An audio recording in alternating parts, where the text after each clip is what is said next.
there are some positive notes coming out of Brussels this morning, aren't there? Yeah, indeed, over the last 24 hours, speaking to sources here in Brussels, they say that decisive enough progress has been made by the EU and UK task forces over the weekend. As we know, there was an intensification of talks. The Sherpas, the negotiators, were here overnight till 3 o'clock in the morning on Sunday night into Monday.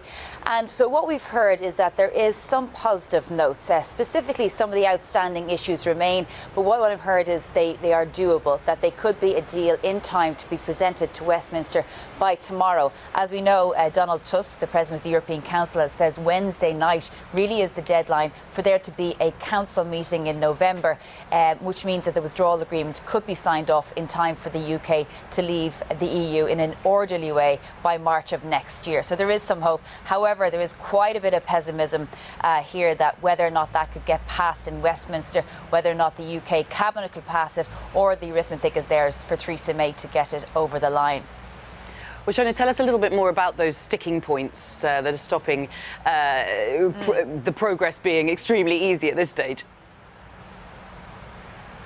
Well, they're not new. Obviously, the number one stumbling block is this issue of the Irish border and the calls from the UK to have a UK-wide customs backstop for a temporary period. Now, the outstanding issue there is an agreement on the mechanism from which that customs union could be reviewed and for the UK to leave it within a certain amount of time.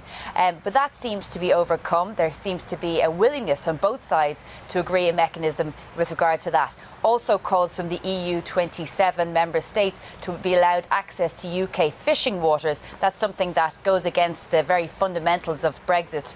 But I've heard that there could be also an agreement on that. So really the main problem is whether or not this can be delivered in Westminster. That's the real concern.